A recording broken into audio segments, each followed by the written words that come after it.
잘 나가던 남자 빈 껍데기. 나는 올해 52살 정태성이다. 지방 중견 건설사에서 10수년을 버티며 상무 자리까지 올랐다. 새벽같이 출근해 밤늦게 퇴근하는 게 일상이었고 주말에도 골프 접대와 술자리로 집에 들어갈 틈이 없었다. 사람들은 나를 성공한 중년이라 불렀다. 좋은 차, 넓은 아파트, 통장 잔고. 남들이 부러워하는 것들은 다 갖췄다고 생각했다. 그런데 막상 집에 돌아오면 텅 빈 거실과 혼자 돌아가는 냉장고 소리만 남아있었다. 아내 문경희와는 3년 전에 이혼했다. 서류상 이유는 성격 차이. 주변에는 더 이상 대화가 안 된다는 말로 포장했지만 솔직히 말하면 내가 먼저 등을 돌린 쪽이었다. 경희는 26에 나와 결혼해서 25년을 전업주부로 살았다. 아이는 없었다. 그녀는 집안일을 하고 나는 돈을 벌었다. 그게 우리 부부의 전부였다. 언제부터인가 나는 그녀를 동등한 사람으로 보지 않았다. 회사에서 수십억 원짜리 계약을 따내고 부하 직원 수십 명을 이끄는 내가 고작 집안일이나 하는 사람과 무슨 대화를 나누겠는가. 당신은 내가 없으면 아무것도 못해. 직접 말한 적은 없다. 하지만 내 눈빛과 한숨이, 퉁명스러운 대답이 매일 그 말을 대신했다. 경희가 무슨 말을 해도 건성으로 들었고 그녀의 존재는 점점 투명해졌다. 이혼할 때 경희는 울지 않았다. 위자료도 재산 분할도 크게 다투지 않았다. 그저 조용히 짐을 싸서 나갔다. 그 뒷모습을 보며 나는 생각했다. 저 사람 이제 어떻게 살려나. 나 없이는 월세도 못 낼 텐데. 그게 나의 오만이었다. 스스로를 대단한 사람이라 믿었던 착각. 돈이 곧 능력이고 능력이 곧 인간의 가치라고 여겼던 어리석음. 그 오만이 결국 모든 일의 시작이었다. 우연히 들은 한마디. 이혼 후 3년 나는 경희 소식을 전혀 몰랐다. 아니, 알고 싶지 않았다는 표현이 맞겠다. 공동 지인도 없었고 연락처도 지운 지 오래였다. 그녀는 내 인생에서 완전히 지워진 사람이었다. 그런데 어느 가을날 우연히 그 이름을 다시 듣게 됐다. 거래처 미팅을 마치고 주차장으로 걸어가는데 후배 직원 박 과장이 조심스럽게 다가왔다. 평소 눈치 빠르고 말수 적은 친구였는데 그날따라 뭔가 할 말이 있는 눈치였다. 상무님 실례가 될 수도 있는데요. 뭔데 말해봐. 혹시 전 부인분 성함이 문경희 씨 맞으시죠? 심장이 덜컥했다. 3년 만에 듣는 그 이름. 나는 표정 관리를 하며 고개를 끄덕였다. 우연히 알게 됐는데요. 저희 어머니 댁 근처에서 작은 분식집 하시더라고요. 김밥이랑 국수 파는 집인데 동네에서 꽤 알려진 곳이래요. 분식집. 그 단어가 귀에 박혔다. 순간 나도 모르게 웃음이 새어나왔다. 역시나. 내가 예상한 대로였다. 대기업 상무 부인으로 25년을 살다가 졸지에 혼자가 된 여자가 할 수 있는 게 뭐가 있겠는가. 고작 분식집이라니. 김밥 말고 국수 삶는 게 그녀가 할 수 있는 전부였던 거다. 동정심 같은 건 들지 않았다. 오히려 묘한 우월감이 차올랐다. 나는 여전히 고급 양복을 입고 수억 원짜리 계약서에 도장을 찍는데 그녀는 하루 종일 서서 1,000원짜리 김밥을 파는 신세가 됐구나. 내가 없으면 안 된다더니 결국 이 꼴이 났구나. 그날 밤 퇴근 후 나는 괜히 차를 몰아 그 동네로 향했다. 왜 그랬는지 모르겠다. 확인하고 싶었던 걸까? 내 예상이 맞았다는 걸. 아니면 초라해진 그녀의 모습을 직접 눈으로 보고 싶었던 걸까? 지금 생각하면 그건 잔인한 호기심이었다. 남의 불행을 구경하러 가는 비열한 마음. 그때의 나는 정말 못난 인간이었다. 예상과 다른 풍경. 골목 안쪽에 작은 가게가 보였다. 간판에는 손글씨로 경인의 분식이라고 적혀 있었다. 페인트가 군데군데 벗겨진 허름한 외관. 나는 속으로 코웃음을 쳤다. 역시 내 예상대로였다. 그런데 가게 안을 들여다보는 순간 나는 멈춰섰다. 좁은 가게 안이 사람들로 북적이고 있었다. 빈자리가 없었다. 김이 모락모락 피어오르는 국물 냄새, 여기저기서 터지는 웃음소리, 분주하게 움직이는 손길들. 동네 할머니들이 삼삼오오 모여 앉아 수다를 떨고 교복 입은 학생들이 떡볶이를 나눠 먹고 있었다. 그리고 그 한가운데 경희가 있었다. 흰색 앞치마를 두르고 능숙하게 김밥을 써는 모습. 손님에게 음식을 건네며 눈을 맞추고 환하게 웃는 얼굴. 땀에 젖은 이마를 훔치면서도 지쳐 보이지 않았다. 오히려 생기가 넘쳤다. 결혼 생활 25년 동안 한 번도 본 적 없는 표정이었다. 나와 살 때 경희는 늘 조용했다. 웃음도 적었고 말도 없었다. 나는 그게 원래 그녀의 성격인 줄 알았다. 아니, 관심이 없었으니 생각해 본 적도 없었다. 문이 열리며 새 손님이 들어왔다. 경희가 고개를 들어 인사했다. 어서 오세요. 그 목소리가 낯설었다. 단단하고 밝았다. 주눅 들거나 기죽은 구석이 전혀 없었다. 마치 이 작은 공간의 주인으로서 당당하게 서 있는 사람 같았다. 나는 차마 안으로 들어가지 못하고 한참을 서 있었다. 내가 알던 사람이 아니었다. 나 없이는 아무것도 못할 거라 확신했던 여자가 이렇게 활기차게 자기 삶을 꾸려가고 있었다. 손님들과 농담을 주고받고 할머니의 손을 잡아주고 학생에게 서비스 반찬을 얹어주는 모습.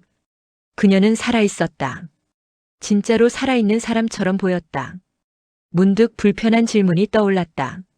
그렇다면 나와 함께했던 25년 동안 그녀는 대체 어떤 기분으로 살았던 걸까? 진짜 무너진 건 누구였나? 결국 나는 가게 안으로 들어갔다. 모자를 깊이 눌러쓰고 구석자리에 앉았다. 경희가 알아볼까 긴장했지만 그녀는 바빠서 내 쪽을 제대로 보지도 못했다. 잔치국수 한 그릇을 시켰다. 투박한 스테인리스 그릇에 담겨 나온 국수는 소박했지만 국물이 깊고 시원했다. 면발도 적당히 쫄깃했다. 고급 레스토랑에서 수십만 원짜리 코스 요리를 먹어본 나였지만 그 국수 맛이 이상하게 입에 남았다. 국수를 먹으며 가게 안을 둘러봤다. 벽면에 여러 장의 사진과 액자가 붙어 있었다. 동네 경로당 어르신들과 찍은 단체 사진, 구청에서 보내온 감사장, 지역신문에 실린 기사 스크랩. 홀몸 어르신 무료 식사 지원 3년째. 우리 동네 착한 가게 선정. 따뜻한 밥 한 끼로 이웃을 품다. 가슴이 서늘해졌다. 경희는 이혼 후 퇴직금과 조금의 위자료로 이 작은 가게를 차렸고 홀로 사는 어르신들에게 매주 2번 무료로 식사를 대접하고 있었다. 장사가 잘 되는 날도 안 되는 날도 한결같이 그 약속을 지켰다고 했다. 옆자리 할머니가 혼잣말처럼 중얼거렸다.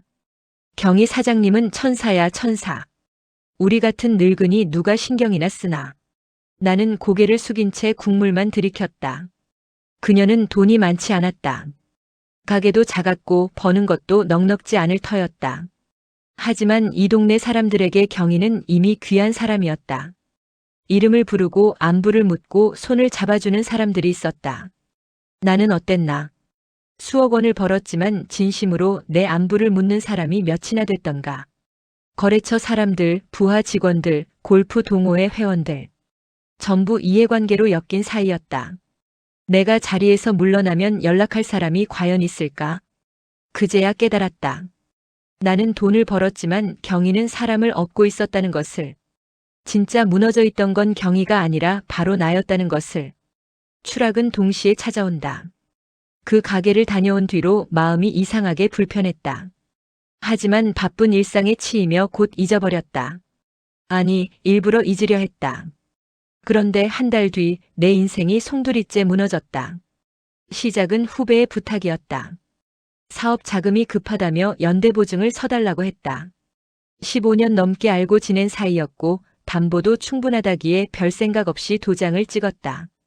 동시에 나도 부동산 투자에 크게 손을 댔다. 모두가 오른다고 했다. 전문가들도 지금이 기회라고 했다.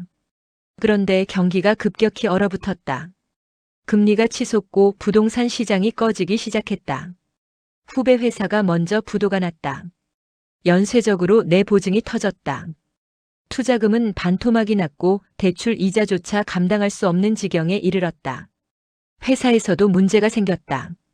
내가 관여했던 프로젝트에서 하자가 발견됐다. 책임 소재를 따지는 과정에서 나는 자연스럽게 밀려났다. 사표를 쓰라는 말은 없었지만 분위기가 그랬다. 결국 나는 17년 다닌 회사를 스스로 나왔다. 하루아침에 상무라는 직함도 월급도 사람들의 존경도 사라졌다. 충격적이었던 건 그 다음이었다. 매일같이 연락하던 사람들이 하나둘 사라지기 시작했다. 전화를 받지 않았다. 문자를 익십당했다. 급하게 돈을 빌리려 했지만 모두가 핑계를 댔다. 평생 쌓아온 인맥이 모래성처럼 무너졌다. 텅 빈 아파트에 홀로 앉아 천장을 바라봤다. 술이라도 마시고 싶었지만 그럴 힘조차 없었다. 그때 문득 한 사람의 얼굴이 떠올랐다. 아이러니했다. 세상에서 내가 가장 무시했던 사람. 나 없이는 아무것도 못할 거라 비웃었던 그 사람.